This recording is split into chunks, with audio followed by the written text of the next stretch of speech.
মৃত ব্যক্তিকে গোসল দেওয়া বড় ফজিলতের কাজ। নবী রাহমাতুল্লিল আলামিন বলছেন যে একজন মুসলমানকে মৃত্যুর পরে গোসল দেওয়ালো, তো গোসল দেওয়াতে গেলে অনেক কিছু চোখে পড়ে। গোসল দেওয়াতে গেলে মৃত ব্যক্তির অনেক কিছু চোখে পড়ে।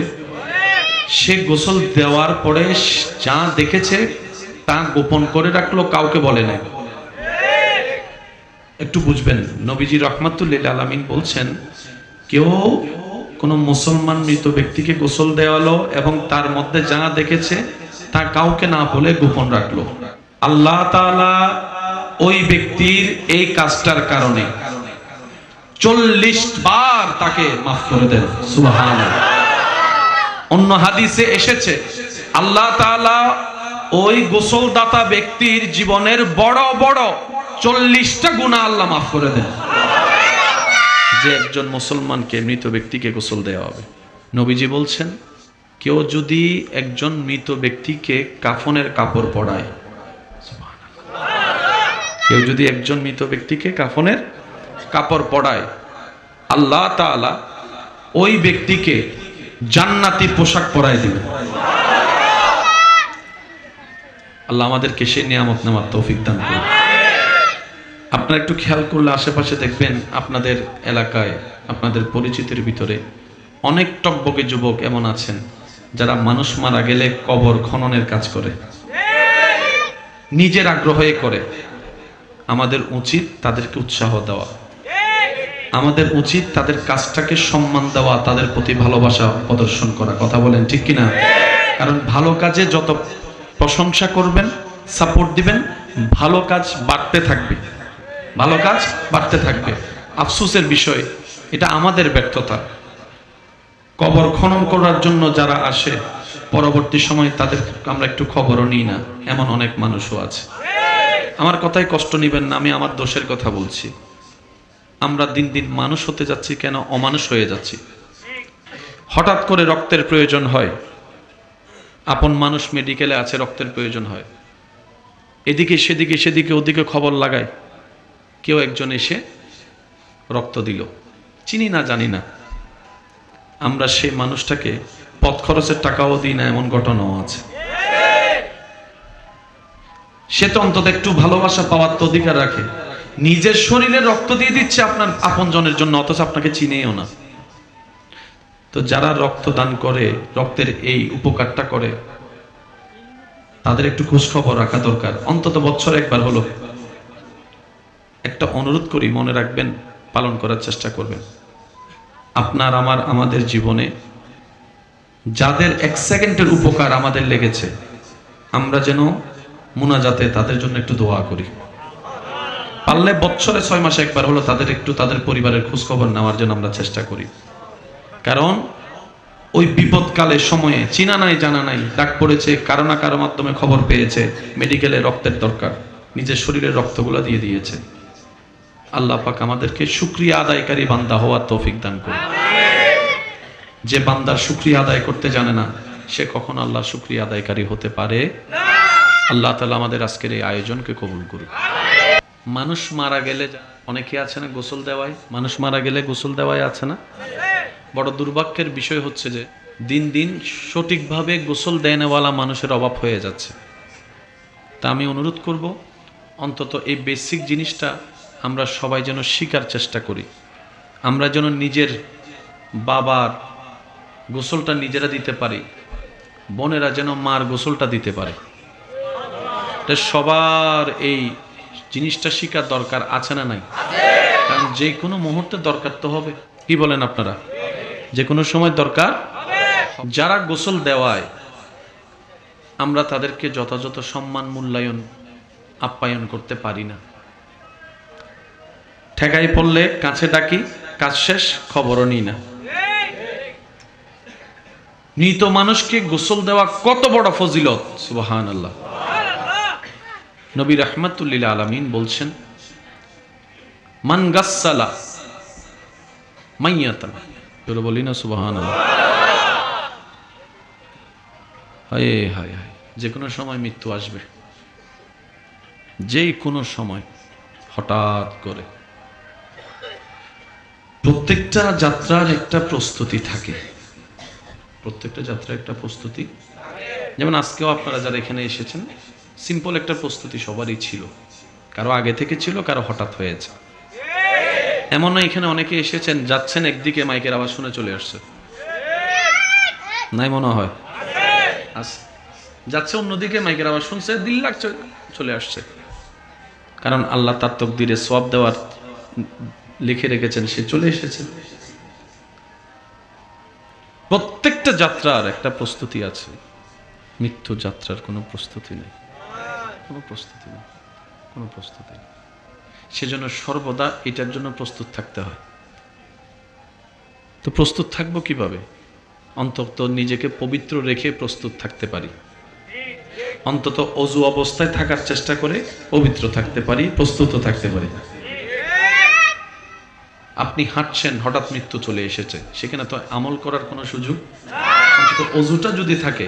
নবী রাহমাতুল লিল আলামিন বলছে, অজু অবস্থায় যার মৃত্যু হবে তার মৃত্যুটা ঈমানের উপর লেখা হবে। তো সেজন্য অনুরোধ করব যে যতটুকু সময় পারি, যে যতক্ষণ পারি, আমরা যেন অজুর সাথে থাকতে পারি। আল্লাহ তৌফিক দান করুন। আল্লাহ তাআলা বান্দার ভিতরে যে সমস্ত কাজগুলা দেখলে বেশি খুশি হন, তার মধ্যে অন্যতম একটি কাজের নাম হচ্ছে শুকরিয়া। যে বান্দা যত বেশি শুকরিয়া করবে, ওই বান্দার প্রতি আল্লাহ তত বেশি খুশি হয়ে যান। সুবহানাল্লাহ। বান্দার আরেকটি কাজ আল্লাহর কাছে সবচাইতে পছন্দ, সেই কাজটি হলো বান্দা যতই ভুল করুক, অপরাধ করুক, অন্যায় করুক, দিন শেষে মন নরম করে অনুতপ্ত হয়ে আল্লাহর কাছে নিজেকে স্ব ইচ্ছায় স্যালেন্ডার করে ক্ষমা চাইতে থাকবে, চোখের পানি ফেলতে থাকবে, আকুতি মিনতি করতে থাকবে। যে বেশি বেশি তওবা করবে, আল্লাহর কাছে স্যালেন্ডার করবে, আল্লাহ সে বান্দার প্রতি সন্তুষ্টি হয়ে যায়। সুবহানাল্লাহ। বান্দার যে সমস্ত গুণগুলা আল্লাহর কাছে সবচেয়ে বেশি পছন্দ, তোর মধ্যে অন্যতম আর একটি গুণ হচ্ছে যে বান্দা বিনয়ের সাথে থাকবে। আল্লাহ হাজার কিছু নিয়ামত দেওয়ার পরও অহংকারী না হয়ে সর্বোচ্চ বিনয়ী থাকার চেষ্টা করে, আল্লাহ সে বান্দাকে বেশি ভালোবাসে। যে বান্দা আল্লাহর নামে খরচ করতে পারে, আল্লাহ সে বান্দাকে বেশি ভালোবাসে। যে হাজার ক্ষমতা থাকার পরও ক্ষমা করে দিতে পারে, আল্লাহ সে ক্ষমাকারীকে ভালোবাসে। যে ধৈর্য ধরতে পারে, বিপদ আপদ মুসিবত যাই হোক জীবনে যাই ঘটে যাক, আল্লাহর হুকুমের অপেক্ষা করে নিজেকে সহ্য ধৈর্য করতে পারে, আল্লাহ পাক সে বান্দাকে বেশি ভালোবাসে। সুবহানাল্লাহ। যে বান্দা নিজের জীবনে আল্লাহকে ভয় করার সাবজেক্টটা নিজের ভিতরে আয়ত্ত করতে পারে, সকাল সন্ধ্যা বিকাল দুপুর, ভিতরে বাহিরে, জীবনের আপনার ঘরের ভিতরে বাহিরে সর্বদিকে শুধু আল্লাহকে ভয় করে, আল্লাহকে ভয় করে, আল্লাহর ভয়টা অন্তরে রেখে কাজ করে, সিদ্ধান্ত নেওয়ার, কথা বলার, কাজ করার চেষ্টা করে, আল্লাহ সেই বান্দাকে বেশি ভালোবাসে। সুবহানাল্লাহ। যে হাজার ব্যস্ততার ভিতরে আল্লাহকে সময় দেওয়ার জন্য নিজের অন্তর থেকে ভালোবাসা নিয়ে আল্লাহকে সময় দেওয়ার চেষ্টা করে, আল্লাহ পাক রব্বুল আলামিন সে বান্দাদেরকে বেশি ভালোবাসে। যে অন্যের দোষকে গোপন রাখতে জানে, আল্লাহ সে বান্দাকে বেশি ভালোবাসে। যে অন্যের জীবনকে শান্তিময় করতে পারে, আল্লাহ সে বান্দাদেরকে বেশি ভালোবাসে। বান্দার যে যে কাজ আল্লাহ বেশি পছন্দ করে, আল্লাহ সে কাজগুলোকে আমাদের আয়ত্ত করার তৌফিক দান করুক। এখানে একটা কথা মনে রাখবেন, কম বেশি প্রত্যেকটা মানুষ ভালো হওয়ার চেষ্টা করে, এটা তো কোনো ভুল নাই। এমনকি যে অনেক খারাপ অবস্থায় থাকে, খারাপ, সেও কিন্তু কোনো না কোনো সময় ভালো হওয়ার চেষ্টা করছে। চেষ্টা না পারলে অন্তত ইচ্ছা হলেও করছে। অনেক কিছু আপনি আমি যখন শুনি, ওই কথাটা নিজের মধ্যে বাস্তবায়ন করার চেষ্টাও করি, ভালো হওয়ার চেষ্টা করি।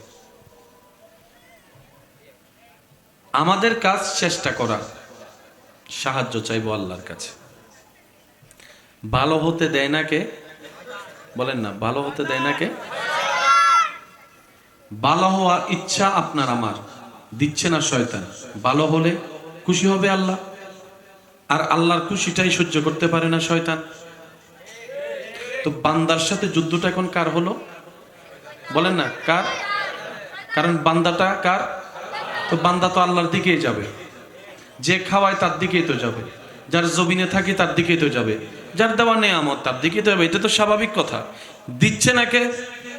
বলেন দিচ্ছে না কে? মনে রাখবেন, শয়তানকে খুশি করার নামই হচ্ছে গুনাহ, আল্লাহকে খুশি করার নামই হচ্ছে সওয়াব। তো শয়তান যেহেতু আমাদেরকে আল্লাহর দিকে যেতে দেয় না, সেটা আল্লাহ ভালো করেই জানে।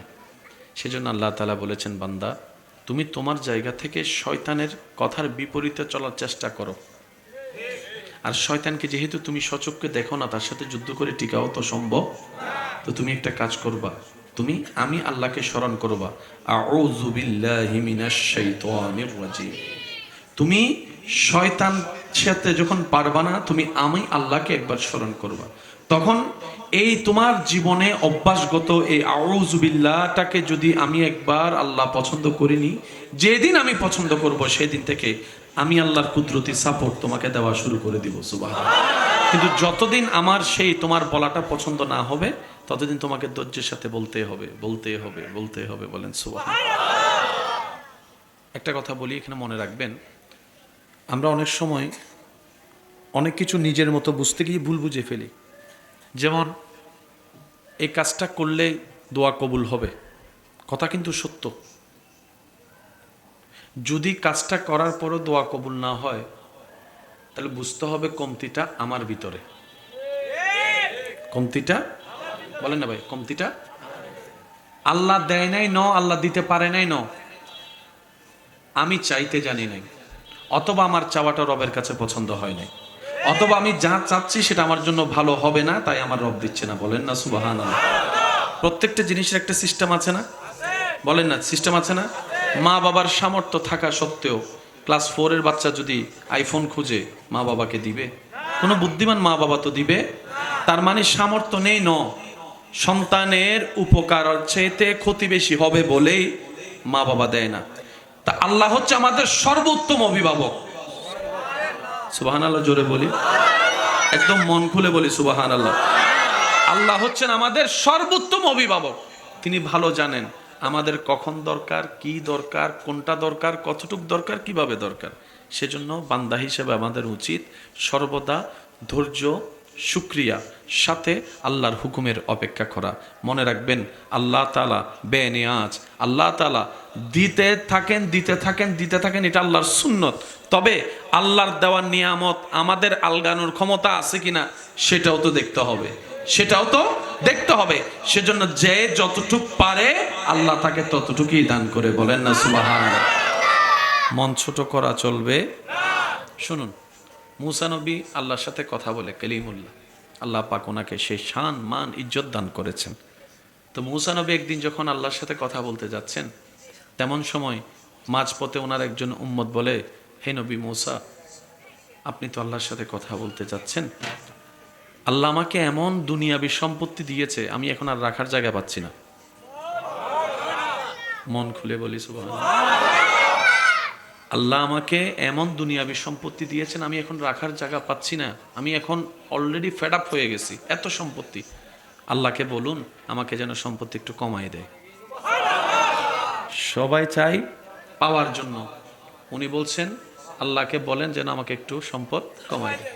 কিছু দূর যাওয়ার পরে আরেকজন উম্মতের সাথে সাক্ষাৎ, যার শরীরের কাপড় চোপড় তেমন ঠিক নাই। তিনি বললেন, ও মুসা নবী, আল্লাহর সাথে যেহেতু আপনি কথা বলতে যাচ্ছেন, আল্লাহকে একটু বলিয়েন আমাকে যেন একটু সম্পত্তি দেয়। দুইজন উম্মতের দুই ধরনের কথা বললেন। মুসা নবীর কাছে গেলেন, মুসা নবী আল্লাহর সাথে কথা বলতে। ওই দুইজন উম্মত আল্লাহর বান্দার পক্ষ থেকে যখন দরখাস্ত পেশ করলেন, তখন আল্লাহ তাআলা বললেন, হে মুসা, প্রথম যে বান্দা, আমার যে বান্দা প্রথমে তোমাকে ধরেছে, ওনাকে বলো যে ও যেন শুকরিয়া করা বন্ধ করে দেয়, আমি নিয়ামত দেওয়া বন্ধ করে দিব। সুবহানাল্লাহ। আর দ্বিতীয় যে বান্দা তোমাকে ধরেছে গরিব অসহায়, তাকে বলো সে যেন শুকরিয়া করা শুরু করে, আমি আল্লাহর নিয়ামত বাড়িয়ে দিব। মুসা নবী আল্লাহর হুকুমটা নিয়ে যখন আপনার আসলেন সামনে, ওই ধনী ব্যক্তিকে বললেন আপনি শুকরিয়া করা বন্ধ করে দেন, আল্লাহ নিয়ামত দেওয়া বন্ধ করে দিবে। তখন আল্লাহর সে বান্দা বললেন, হে নবী মুসা, যখন আমার কিছু ছিল না, তখনও আমি আমার আল্লাহর শুকরিয়া আদায় করতে ভুলি নাই। যখন আমার থাকার ঘর ছিল না তখন আমি রবের উপর সন্তুষ্টি ছিলাম। যখন আমার স্বাভাবিক জীবন ছিল না, খাবার অভাব ছিল, তখন আমি আমার আল্লাহর উপর নারাজ হই নাই। আল্লাহ যখন যেভাবে রেখেছে আমি আলহামদুলিল্লাহ বলার চেষ্টা করেছি। আজকে আল্লাহ আমাকে এই বেসুমার এত নিয়ামত দান করেছেন, আমি কেমনে আল্লাহর না শুকরিয়া করি বলেন? আমার পক্ষে না শুকরিয়া করা সম্ভবপর নয়। আমি আজীবন শুকরিয়া করেই যাব, শুকরিয়া করেই যাব। মুসা নবী বলে যে আল্লাহ, তাহলে আল্লাহ তোমাকে নিয়ামত বাড়াইতে থাকবে, বাড়াইতে থাকবে। ওই দ্বিতীয় ব্যক্তিকে যখন মুসা নবী পরামর্শ দিলেন, আল্লাহ তাআলা বলেছেন আপনি আফসোস না করে, হা হুতাশ না করে, যা আছে যতটুকু আছে এটার উপর আল্লাহ শুকরিয়া করা শুরু করেন, সময় মতো আল্লাহ আপনাকে নিয়ামত বাড়াই দিবে। তখন সে উত্তর দেয়, আমার আছে কি যে শুকরিয়া করব? আমার আছে কি? আল্লাহ আমাকে দিয়েছে কি আমি শুকরিয়া করব? মুসা নবী বলে যে এই জন্যই তোমার পাওয়াটা হয় না। মনে রাখবেন, লা ইন শাকারতুম লা আযীদান্নাকুম, এটাই আমাদের রবের ওয়াদা। যাই আছে যতটুকুই আছে, মনে রাখবেন অন্যের চাইতেই ভালো আছে, অনেক বেশি আছে। অনেক বান্দা আছে যা আপনার কাছে যা আছে তার ধারে কাছেও হয়তো নাই। এত কিছু হিসাব করার দরকার নেই। এক কথাই বুঝবেন, যা পেয়েছি, যা আছে তা পাওয়ার যোগ্যতা আপনার আমার নাই। কারণ মায়ের পেট থেকে কেউ এইগুলা নিয়ে আসেনি। দুনিয়াতে এসে আমরা পেয়েছি, আল্লাহ দান করেছেন। একটা কিছু আমাদের নয়, সব আল্লাহ দান করেছেন, ভিক্ষা দিয়েছেন, আমরা পেয়েছি। কথা বলেন ঠিক কি না? আমাদের অর্জনও কিছু নাই, আমাদের পাওয়ারও কিছু নাই। যা পেয়েছি সব আল্লাহ দান করেছেন।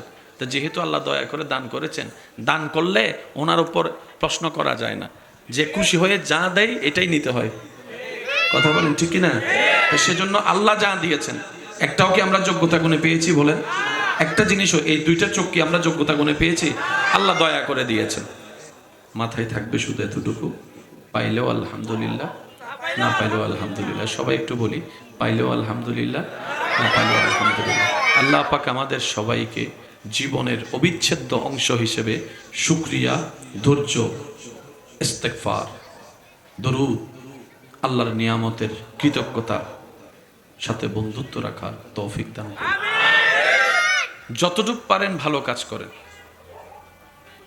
আহামরি যে এতটুক করতে হবে তা না, এই জিনিসটা আমাদের একটু বুঝতে হবে।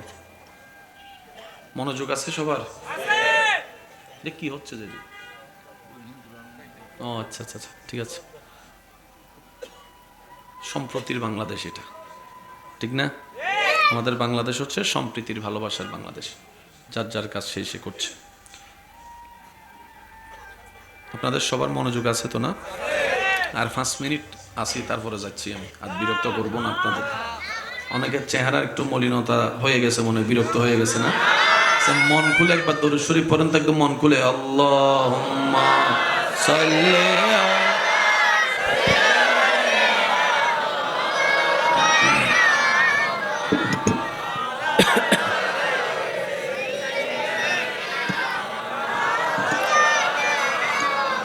হাসরে কি হবে আর কবরে, হাসরে কি হবে, মুসিবতে না পাই যদি, মুসিবতে করুণা তোমার কবরে কি হবে, আছি গো ডুবে আমি পাপেরি, না জানি কি হবে ও পারে, তোমারি সুপারিশ বিনে কেমনে হব আর কবরে কি হবে। আল্লাহুম্মা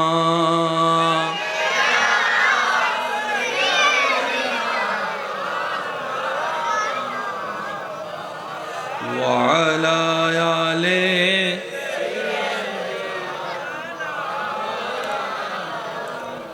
একবার বলি আলহামদুলিল্লাহ। মনোযোগ দিয়ে একটু কথাগুলো শুনবেন। আমাদের রব আল্লাহ, আল্লাহ বান্দার প্রতি দয়াবান। কেমন দয়া? যে দয়ার কোনো সীমা নাই। কল্পনা করেও সে দয়ার কাছে ধারে আপনি আমি যেতে পারবো। আল্লাহ খুশি হয় বান্দার নেক কাজে। তো নামাজ নেক কাজ, রোজা নেক কাজ, দান সদকা নেক কাজ। কেমন নেক কাজ বুঝবেন? পাহাড় পরিমাণ স্বর্ণ দান করলে আল্লাহ খুশি হয় না। আল্লাহ খুশি হয় বান্দা যেটা মন থেকে যতটুকুই দেখ আল্লাহকে খুশি করার জন্য দেয়। কেউ পাহাড় পরিমাণ দান করলো কিন্তু মনের নিয়ত ছিল দুনিয়া তাকে বাবা দিবে, আল্লাহ পাক বলে যে ওই দান আমার পছন্দ না। আর একজন বান্দা নিজের হালাল ইনকাম থেকে 2 টাকা দিয়েছে আল্লাহকে খুশি করার জন্য। তার মনের এতটুকু ঈমান ছিল, কেউ না দেখুক আমার আল্লাহ দেখছে, কেউ না বলুক আমার আল্লাহ বলবে, কেউ না দেখ আমার প্রতিদান আমার আল্লাহ দিবে। আল্লাহ পাক বলে যে আমার বান্দার সেই 2 টাকাটাই আমার কাছে বড় প্রিয়, পছন্দ। কোয়ান্টিটি আর কোয়ালিটি এই জিনিসগুলোকে একটু বুঝতে হবে। আল্লাহ তাআলা আমাদেরকে বুঝার তৌফিক দান করুন। যেমন মানুষ মারা গেলে যারা অনেকে আছে না গোসল দেওয়ায়, মানুষ মারা গেলে গোসল দেওয়ায় আছে না। বড় দুর্ভাগ্যের বিষয় হচ্ছে যে দিন দিন সঠিকভাবে গোসল দেওয়ালা মানুষের অভাব হয়ে যাচ্ছে। তা আমি অনুরোধ করব অন্তত এই বেসিক জিনিসটা আমরা সবাই যেন শিকার চেষ্টা করি।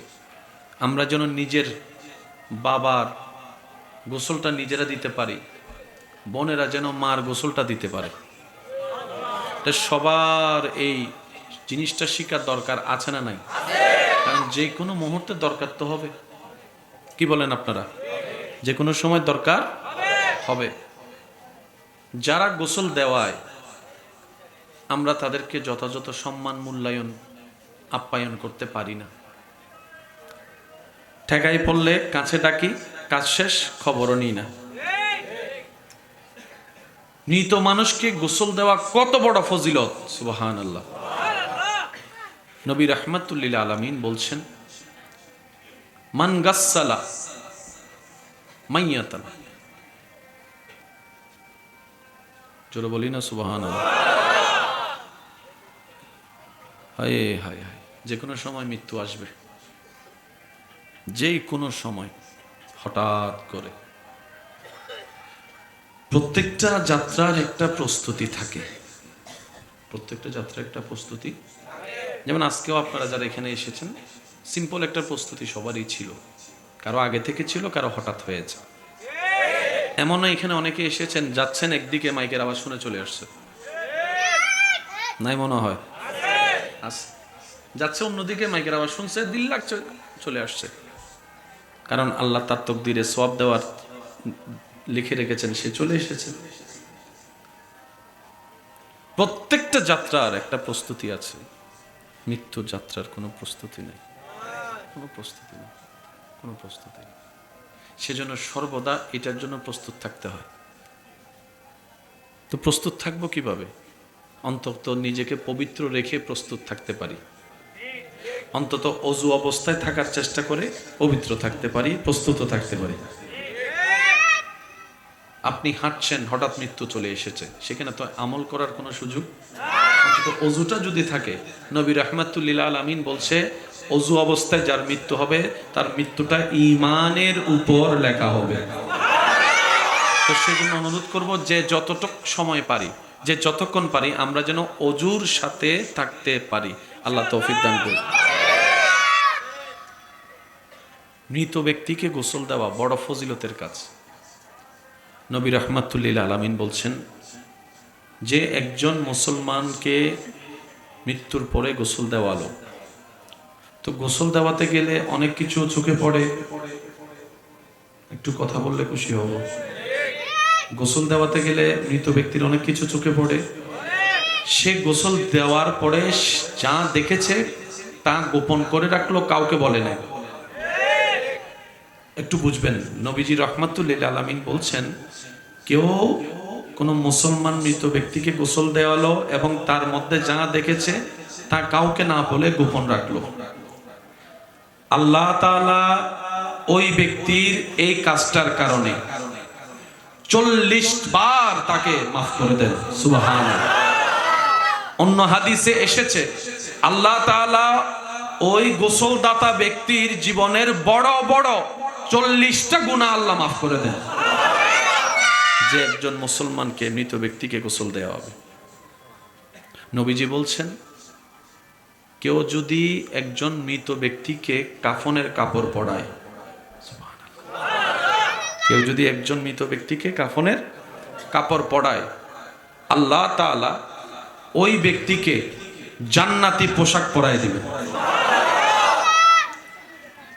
আল্লাহ আমাদেরকে সেই নিয়ামত নেওয়ার তৌফিক দান করুন। আপনারা একটু খেয়াল করলে আশেপাশে দেখবেন আপনাদের এলাকায়, আপনাদের পরিচিতের ভিতরে অনেক টকবকে যুবক এমন আছেন যারা মানুষ মারা গেলে কবর খননের কাজ করে, নিজের আগ্রহে করে। আমাদের উচিত তাদেরকে উৎসাহ দেওয়া, আমাদের উচিত তাদের কাজটাকে সম্মান দেওয়া, তাদের প্রতি ভালোবাসা প্রদর্শন করা। কথা বলেন ঠিক কিনা? কারণ ভালো কাজে যত প্রশংসা করবেন, সাপোর্ট দিবেন, ভালো কাজ বাড়তে থাকবে, ভালো কাজ বাড়তে থাকবে। আফসোসের বিষয়, এটা আমাদের ব্যর্থতা। কবর খনন করার জন্য যারা আসে, পরবর্তী সময় তাদের আমরা একটু খবরও নিই না, এমন অনেক মানুষও আছে।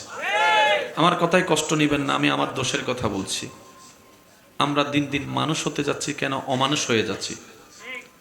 হঠাৎ করে রক্তের প্রয়োজন হয়, আপন মানুষ মেডিকেলে আছে, রক্তের প্রয়োজন হয়, এদিকে সেদিকে সেদিকে ওদিকে খবর লাগায়, কেউ একজন এসে রক্ত দিল, চিনি না জানি না, আমরা সেই মানুষটাকে পথ খরচের টাকাও দিই না, এমন ঘটনাও আছে।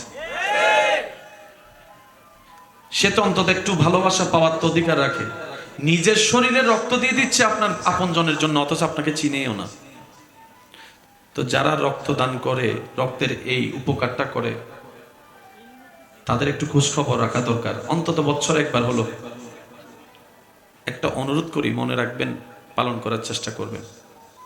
আপনার আমাদের জীবনে যাদের 1 সেকেন্ডের উপকার আমাদের লেগেছে, আমরা যেন মুনাজাতে তাদের জন্য একটু দোয়া করি। পারলে বছরে 6 মাসে একবার হলো তাদের একটু, তাদের পরিবারের খোঁজ খবর নেওয়ার জন্য আমরা চেষ্টা করি। কারণ ওই বিপদকালের সময়ে চিনা নাই জানা নাই, ডাক পড়েছে, কারো না কারো মাধ্যমে খবর পেয়েছে মেডিকেলে রক্তের দরকার, নিজের শরীরে রক্তগুলো দিয়ে দিয়েছে। আল্লাহ পাক আমাদেরকে শুকরিয়া আদায়কারী বান্দা হওয়ার তৌফিক দান করুন। যে বান্দার শুকরিয়া আদায় করতে জানে না, সে কখনো আল্লাহ শুকরিয়া আদায়কারী হতে পারে না। আল্লাহ তাআলা আমাদের আজকের এই আয়োজনকে কবুল করুন। 5 ওয়াক্ত নামাজের সাথে বন্ধুত্ব রাখার তৌফিক দান করুন। আল্লাহ তাআলা এই মজলিসকে আগামী বছর আরো সুন্দরভাবে আয়োজন করার তৌফিক দান করুন। যে কথাগুলো বলেছি আমরা কি মনে রাখতে পারবো? এত কিছু জানি না, এত কিছু বুঝি না, এত হিসাব কষতেও জানি না, এত হিসাব কষার দরকারও নাই, এত হিসাব করারও দরকার নাই। এতটুক জানি, পাইলেও আলহামদুলিল্লাহ, না পাইলেও আলহামদুলিল্লাহ, মন মতো হলেও আলহামদুলিল্লাহ, মন মতো না হলেও আলহামদুলিল্লাহ। বলি সবাই আলহামদুলিল্লাহ। এবার দেখেন, এবার আমার সাথে একটু বলবেন, একবার বলেন আলহামদুলিল্লাহ। এই একটা বলা, এবার মুখে একটা মুস্কি হেসে আলহামদুলিল্লাহ বলি, বলেন আলহামদুলিল্লাহ। একটু হাসি মুখে বলি আলহামদুলিল্লাহ। দুইটার বলার অন্তরের অনুভব কি এক? আপনারা একটু নিজেরা বলেন, দুইটা বলার অন্তরের অনুভব কি এক? আপনি যখন হাসি মুখে আলহামদুলিল্লাহ বলবেন, শুকরিয়ার হকও আদায় হয়ে যাবে, আপনার মন মাথার টেনশনও হালকা হয়ে যাবে। জীবনে যারা হিসাব বেশি করে তারা লসে বেশি থাকে, টেনশনে বেশি থাকে। একটু জোরে বলি না? জীবনে যারা হিসাব বেশি করে তাদের টেনশন বেশি। এত চিন্তা করার দরকার নাই তো, আল্লাহ আমাদেরকে মার পেটে খাওয়াইছে, বলেন না ভাইয়া, খাওয়াইছে। এই করোনাকালীন সময়ে যখন সব বন্ধ, তখনও আল্লাহ খাওয়াইছে। রিজিকের দায়িত্ব আল্লাহ নিছে, দিচ্ছে, দিবে, বিশ্বাস আছে। তাহলে আপনার আমার কাজ হচ্ছে একটু ধৈর্য ধরে চলা, 2 নাম্বারই না করা, অন্যের ক্ষতি না করা। আল্লাহ এবং রসূল যেগুলাকে নিষেধ করেছেন, বান্দা যা কাজ করলে আল্লাহ কষ্ট পায়, ওগুলা যেন আমরা না করি। তাহলে আল্লাহ পাক দুনিয়াতেও দিবেন, আখিরাতেও দিবেন। কখন দিবেন? যখন পেলে আপনার আমার জন্য ভালো হবে, তখন এই দান করবেন। বলেন না সুবহানাল্লাহ। দরুদ শরীফ পড়ি, আল্লাহুম্মা সাল্লি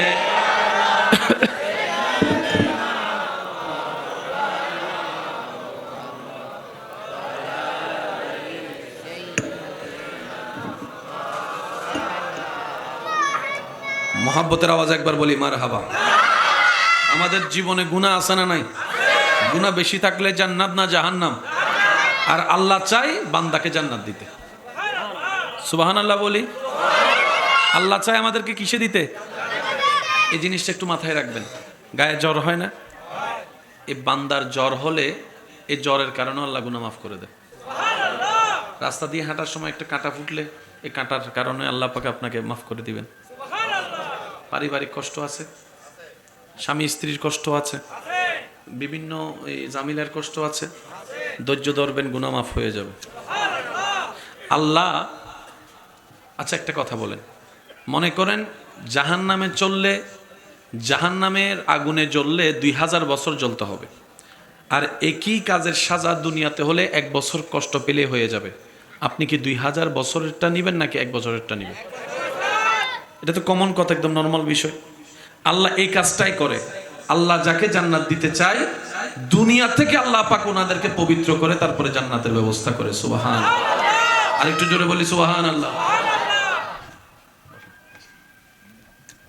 বলি আলহামদুলিল্লাহ। বান্দাকে দুনিয়াতে কষ্ট দিয়ে আল্লাহ কি করে নেন? গুনাহ বলেন না, গুনাহ কি করে দেন? কারো আপনজন মারা গেছে, সে আল্লাহর উপর ধৈর্য ধরে আছে। আল্লাহ তাআলা ফেরেশতাকে বলে, সে দেখো তো আমার বান্দা কোনো আমার সিদ্ধান্তে নারাজ হয়েছে কিনা দেখো তো। ফেরেশতা গিয়ে বলে, না আল্লাহ, সে তোমার সিদ্ধান্তে খুশি আছে। ছেলে মারা গেছে তারপরে সে খুশি আছে, মেয়ে মারা গেছে সে খুশি আছে, বাপ মা মারা গেছে খুশি আছে। রব বলে যে সে আমার সিদ্ধান্তে খুশি আছে, হা হুতাশ তো করে নাই। ফেরেশতা বলে যে না আল্লাহ, হা হুতাশ করে নাই, হাজারি করে নাই, সন্তুষ্টি আছে। কারণ সে বুঝতে পেরেছে মাটা যেমন তার মা, ওই মাটা বা তোমারও তো বান্দা, অধিকার তো তোমার না বেশি। কারণ তুমি যদি সৃষ্টি না করতা সে তো কখনো মা পেত না, ছেলে পেত না, মেয়ে পেত না, সেটা বুঝেছে আল্লাহ। রব বলে যে তার এই ধৈর্যের কারণে আমি তার সারা জীবনের গুনাহ মাফ করে দিলাম। আল্লাহ সব সময় কারণ খুঁজতে থাকেন। ইন্নাল্লাহা ইয়াগফিরুয যুনুবা জামিআ লা তাকনাতু মির রাহমাতিল্লাহ। আপনি যদি কোরআনকে একটু অন্তরে চোখ দিয়ে গবেষণা করে দেখেন, নবীর হাদিসগুলোকে যদি একটু সামনে রাখেন, আপনি দেখবেন আল্লাহ শুধু রাস্তা করে দিতে থাকে বান্দার গুনাহ মাফ যেন হয়, বান্দা যেন জাহান্নামে না গিয়ে জান্নাতে তার ঘর হয়।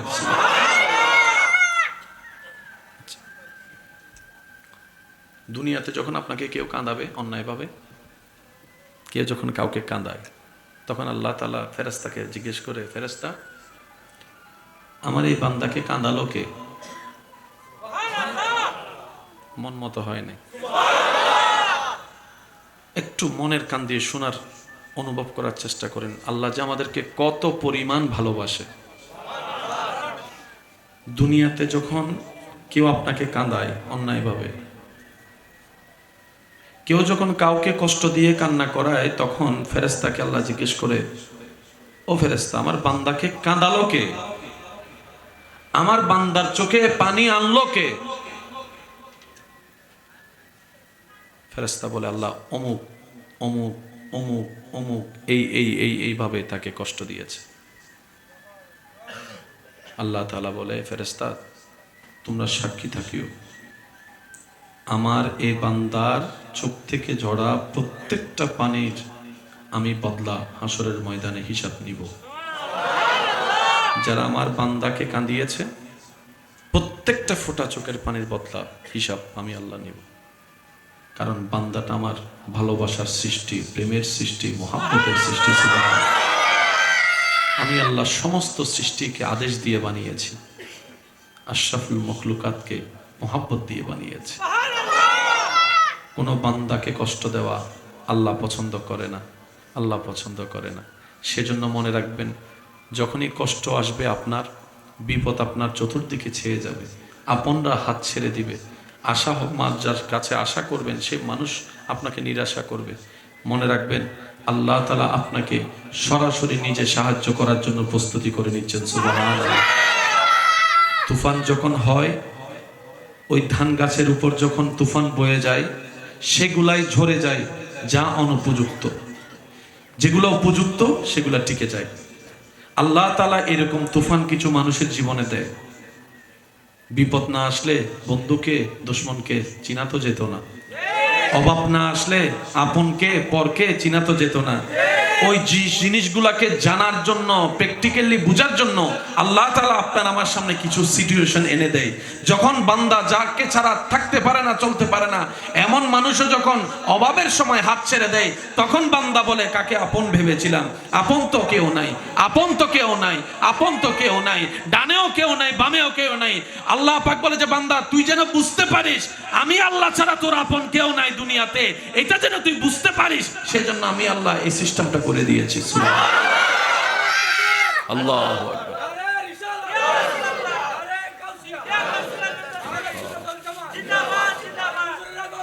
উচ্চ আওয়াজে একবার বলি আলহামদুলিল্লাহ। সত্যি করে বলেন, ওই যে আমরা একটা কথা বলি, অভাব যখন দরজায় আসে, ভালোবাসা তখন জানলা দিয়ে পালায় যায়। এই কথাটা তো এমনি প্রতিষ্ঠিত হয়নি, অনেক ঘটনার সাক্ষী হয়ে তো এটা প্রবাদ বাক্যে এসেছে। কথা বলেন ঠিক কিনা? আর একটু জোরে বলেন ঠিক কিনা? একটা জিনিস এমনি বসে দেওয়া যায় না। আল্লাহ যাকে আপন করতে চায় দুনিয়া তাকে হালকা করে দেয়। একটু জোরে। তার এখান থেকে দুনিয়ার আকর্ষণ আল্লাহ কমাই দেয়।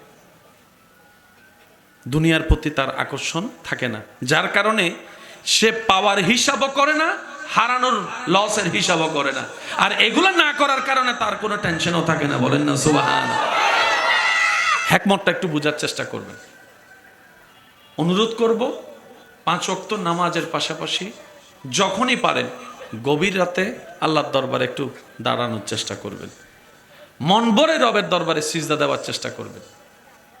এটা আপনার ভিতর এবং বাহিরকে শক্তিশালী করে তোলে। এই গভীর রাতের নামাজ ইবাদত। সবাই ঘুম, আপনি জেগে আছেন আপনার রবের জন্য। সুবহানাল্লাহ। আর একটু জোরে বলি না সুবহানাল্লাহ। ওই সময়ের ইবাদত, ওই সময়ের জিকির, ওই সময়ের কোরআন তেলাওয়াত, ওই সময়ের রবের কাছে দোয়া করা, ওই সময়ের কান্না করা, 1000 বছরের পথ আল্লাহ চাইলে আপনাকে পার করে দিতে পারে। সুবহানাল্লাহ।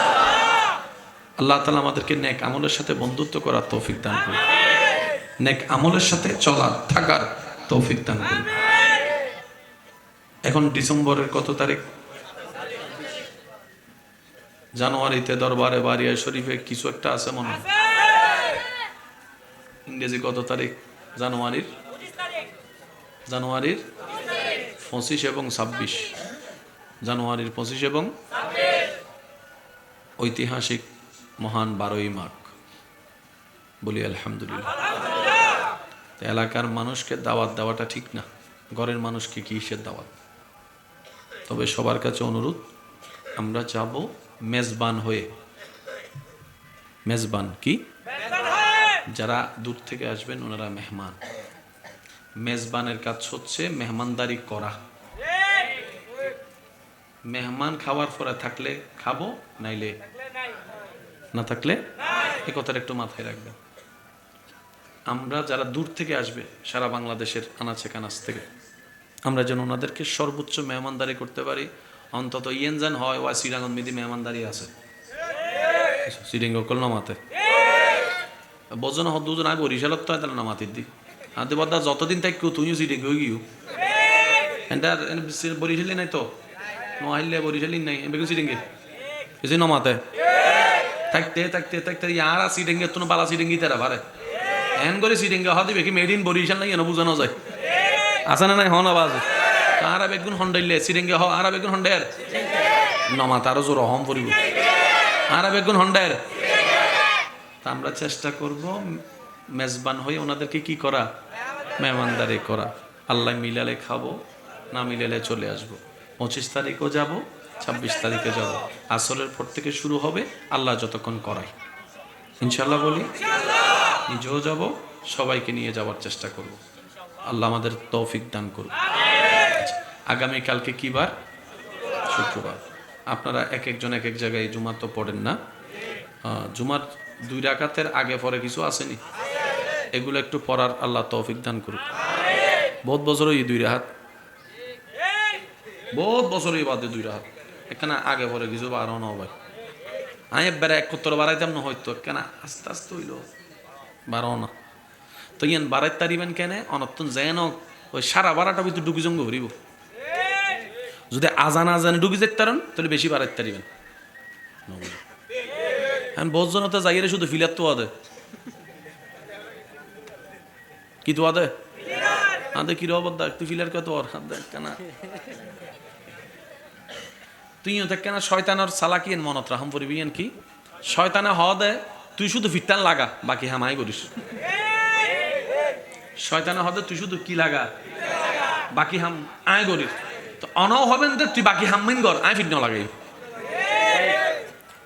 অন হবেন দে বাকি হাম তুই করনি ফিটিয়ে নাই লাগাই তোর। ঠিক আছে না? অনে সায়ন আচ্ছা, মসজিদে গেলে ঘুম আসে না? সত্যি করে বলেন, বসে থাকলে এটা একটু বুঝবেন। মানুষের ব্রেন শান্তি হলে ঘুম আসে। আপনারা একটু খেয়াল করবেন, মসজিদে গেলে নামাজে বসলে দেখবেন যে শরীর একটু মানে রিল্যাক্স লাগে, একটু শান্তি শান্তি লাগে, একটু ঘুম ঘুম আসে। এমন অনেকেও আছে নামাজে সিজদা দিয়ে নামাজ শেষ করে আর খাটে না গিয়ে ওই নামাজে শুয়ে পড়ছে, ঘুমাই পড়ছে, বড় শান্তির প্রশান্তির ঘুম হয়েছে। আপনি খেয়াল করলে দেখবেন মসজিদে গেলে বসলে দীর্ঘক্ষণ নামাজে বসলে দেখবেন আপনার ঘুম চলে আসবে। একটু ঠান্ডা মাথায় খেয়াল করে দেখবেন এমন ঘুম আসে, এমন শান্তির ঘুম। অনেকে ঘুমের ওষুধ খেয়েও এরকম ঘুম ঘুমাতে পারে না। আর বিজ্ঞান বলে ব্রেন যত শান্তি হবে, ব্রেন যত রিল্যাক্স থাকবে, তত আপনার ঘুম শান্তির হবে, সুন্দর হবে, সাউন্ড স্লিপ ঘুম হবে। যেই ঘুমটা 10 মিনিটের ঘুম আপনার শরীরের মধ্যে 4-5 ঘন্টার এনার্জি নিয়ে আসতে পারে। ঘুমের মধ্যে এমন শক্তি আছে। কাজের আগে তো শরীরের সেই শান্তিটা দরকার, শান্তির জন্য তো ঘুমের দরকার। আপনি যখন ইবাদতে যাবেন দেখবেন আপনার সেই শান্তির দেখা আপনার মনের সাথে সাক্ষাৎ হবে, আপনার ব্রেনের সাথে সাক্ষাৎ হবে। জাস্ট এটার সাথে সম্পর্ক রেখে যদি চলতে পারি, ফিদ দুনিয়া হাসনাতাও ওয়া ফিল আখিরাতি হাসনাতাও, দুনো জগতের নিয়ামত আল্লাহ আমাদের নসিব করে দিবেন। বলেন সুবহানাল্লাহ। আল্লাহ আমাদের শান্তি বুঝে চলার তৌফিক দান। আমরা তো শান্তি সবাই চাই, কিন্তু শান্তি কোথায় আছে এটা জানি না। তো বজ্জানা শান্তি তো আদায় ওই বুঝিল অন্য ভাই বেকিং কে আর মুখে হন যান না, হতমিককে শান্তি তো আর শেষ পর্যন্ত শান্তির মা দায়ী মাতা শান্তির মা আর সিরিঙ্গা হতারি ওদের শান্তির মা আরে তো হয় না ভাই। তো শান্তির মা হন্ডে কি শান্তির মা হতায় নিজে শান্তি তো হইতাম গিয়ে দি শান্তির মা হন্ডে কি দেয় শান্তির মারও কি নাই ওজোর হন আবাজি শান্তির মারও কি নাই, শান্তি নাই। কিন্তু ইমাম হোসেন কারবালার ময়দানত শান্তি আছে। এই বুঝটা যদি আমরা একটু বুঝি তাহলে আমাদের লাইনটা সঠিক হয়ে যাবে। এত বেশি আপনার হাইপার হওয়া, এই বদমেজাজি, এই সেই টেনশন করার দরকার হবে না। তো মানুষ মারা গেলে ইনশাল্লাহ আমরা গোসল দিতে পারবো, তো এটা আমরা শিখার চেষ্টা করব।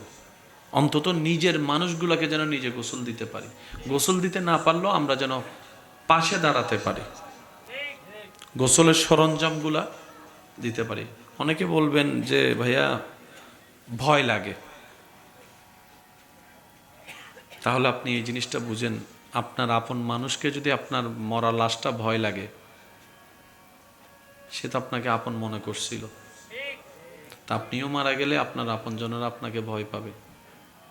এটা বড় কেমন জানে আমার কাছে খুব অদ্ভুত লাগে। আপন মানুষের লাশটা যে ঘরে রাখে ওই রাতে সেই রুমে কেউ যেতেও চায় না। যে জায়গায় মানুষটা মারা যায় ওই খাটে কেউ অনেকে শুতেও চায় না।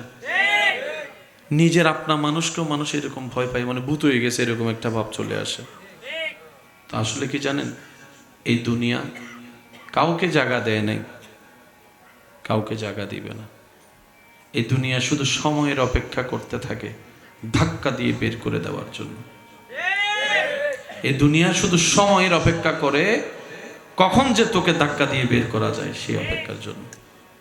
এদিক থেকে দুনিয়া আপনাকে ধাক্কা দিয়ে বের করবে, ওদিকে রবের রহমত আপনাকে কবরের মধ্যে আপন করে নিবে। সুবহানাল্লাহ। সেজন্য এই রবের রহমতকে যত পারি আপন করে যেন নিতে পারি, নবীর সুন্নতকে সাথে নিয়ে আল্লাহ আমাদের সবাইকে সে তৌফিক দান করুক।